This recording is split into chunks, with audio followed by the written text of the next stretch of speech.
Kamakailan ay natalakay namin ang paraan para malaman ng kambing ang kakaining damo at natalakay din namin ang mga pwedeng makalason sa kambing mo.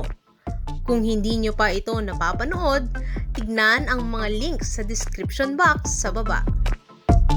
Kung napanood nyo na, congrats at ready na nga kayo sa pastulan. Bago kayo tumuloy sa tumana upang magpastol,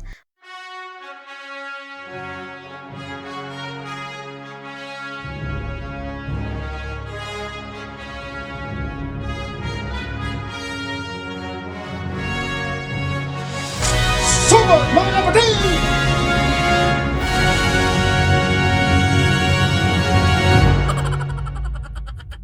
may mga importante kaming sasabihin para hindi mapasama ang kalagayan ng inyong mga alagang kambing sa pastulan. Gusto naming talakayin ang mga tanong na maaring nasa isipan ninyo katulad ng tamang oras ng pagpapastol, tagal ng pagpapastol, at pagpapastol tuwing tag-ulan. Ka-sideline, huwag kakalimutan mag-like, share at mag-subscribe dito sa sideline.ph para tuloy-tuloy ang paggaling sa goat farming. Suportahan nyo din kami sa Shopee, Mang K Agriventures at sa aming Facebook page, sideline.pinas.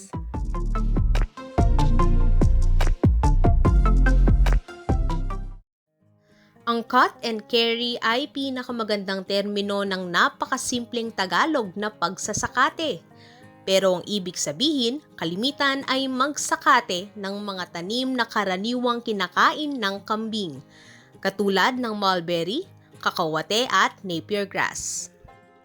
Ito ang natatanging paraan upang makapagpadami ng kambing sa maliit na lupa. At ang cut and carry minsan, para sa goat farming na may 1,000 bilang ng kambing o higit pa ay hindi na tao ang nagka-cut and carry. Gumagamit na sila ng mga makina. Ang pagpapastol naman ay siyang karaniwang ginagawa ng magkakambing na iilan lang ang alaga. Ito kasi ang mas madaling gawin ka-sideline. Natunghayan na namin ang ilang magkakambing na may 300 kambing na nagpapastol lang.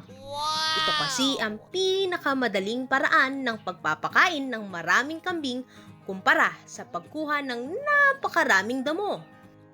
Kung magsasakati ka at kukuha ng pagkain para sa 100 kambing, ang tansya namin ay dapat umabot ka sa 200 kilo ng damo.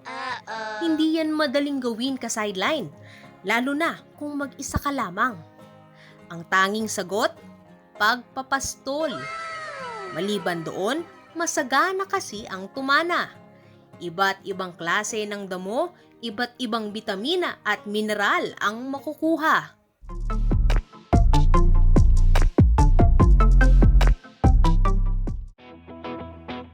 Ang pinaka-advice namin na tamang oras ng pagpapastol ay yung oras na kung saan wala na ang anumang basa sa mga damo. Ginawa ito sapagkat kapag basa ang damo, malaki ang posibilidad na makain ng alaga ninyo ang damong may itlog ng mga parasitiko papasok sa tiyan ng kambing. Ito ay magreresulta sa pagpayat ng kambing. Sa mga batang kambing, 5 months pababa, ang epekto ay mas masama, pagtatae, at pag hindi naagapan, pagkamatay. Ang oras na tinutukoy namin na tuyo na ang damo ay bandang 10 a.m. hanggang 4 p.m. Ibig sabihin makakapagpastol ka lang kung mataas na ang araw. At yun ang problema ng nagpapastol. Mahirap labanan ang tindi ng init ng araw. Imaginein mo ka-sideline kung ang kambing mo ay nasa 100 at mag-isa ka lang nagpapastol. Yung bang tatakbuhan ka nila at magkakain ng taniman ng iba? Naku, swerte na yung mabarangay ka dyan kumpara sa palo-palo o kaya tabak. Ang pinakamadaling oras ng pagpapastol ay tuwing umaga, alas 6 hanggang alas 7, kung saan hindi pa ganun kainit. Iyan ang pilit na ginagawa ng iba, kaya kapag bumibisita kami sa mga iba't ibang kalapit na magkakambing, ang dami-dami naming nakikitang nagtatae. May paraan ba para naman makapagpastol ng mas maaga?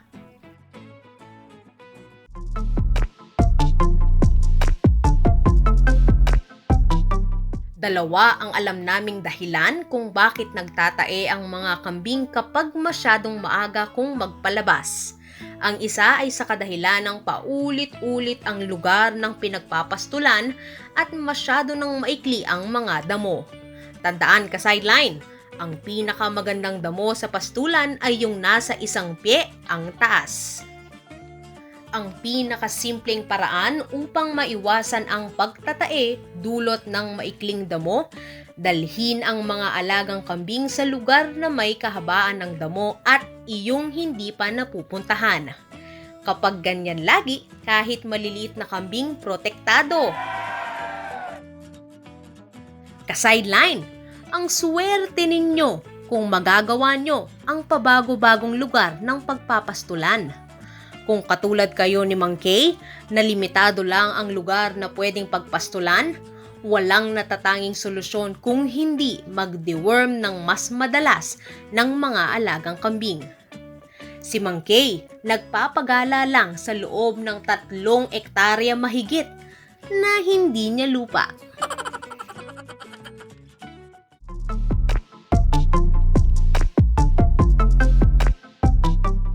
May iminungkahi na kami noon kung gaano dapat kadalas mag-deworm ng kambing.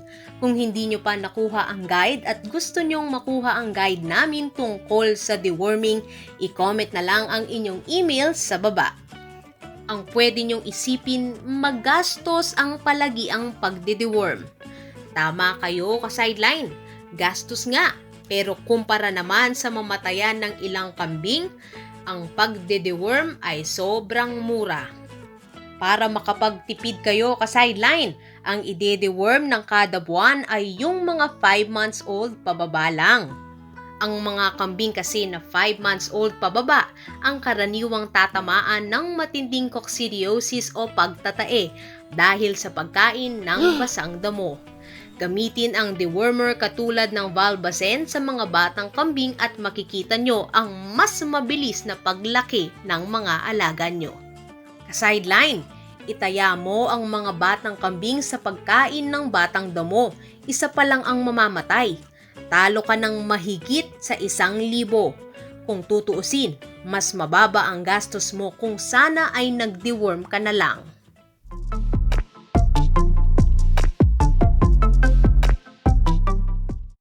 Mahirap pasugurin ang mga alagang kambing tuwing umuulan at hanggang ngayon ang advice namin kapag tag-ulan, mas maganda ang magsakate na lang at kung talagang hindi maiwasan ang magpastol, huwag hahayaang tumagal ng higit pa sa 2 oras ang mga kambing na kumakain.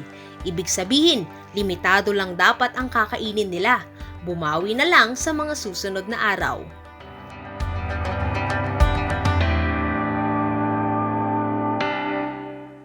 Ang magandang basihan sa pagpapastol ay hindi ang oras.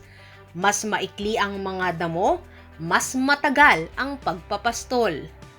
Base sa aming experience, kung makapal ang damo, aabutin lang ng 3 oras at uuwi na ng kusa ang mga kambing mo.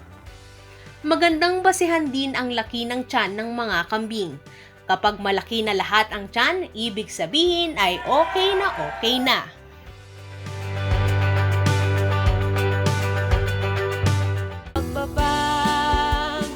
Siguro naman, hindi na namin kailangan banggitin pa ang kahalagahan ng pagdadala ng anumang pwedeng pamalo, pangwasiwas ng damo at pangbalance na rin kung may edad na kayo. Katulad ni Mang Kay. Joke lang! Ang hindi pa namin nasabi ay ang pagtawag sa mga kambing. Ibahin ang pagtawag sa pagbulyaw. Mas maganda kasi ang magkaintindihan kayo ng mga kambing nyo. At sumaylay ng bagong kinabukasan sa sideline. Ka-sideline, stay safe habang kayo ay nagpapastol. Ingat sa pwedeng ikasugat at maganda pa rin ang nakasuot ng anumang sapatos para naman iwas tuka ng ahas. Bukasan, Kapag nalalapit na ang tag-ulan, pag-ibayuhin ang inyong programang pangkalusugan. Ang link para dito ay nasa description box sa baba. Ka-sideline, huwag kakalimutan mag-subscribe dito sa ating channel. Ito po si Aga at si Mang Kay para sa sideline.ph. Kita-kit sa susunod na episode, Ka-sideline. Sumot mga kapatid! ganap, kumilos at maghanap ng bagong kinabukasan.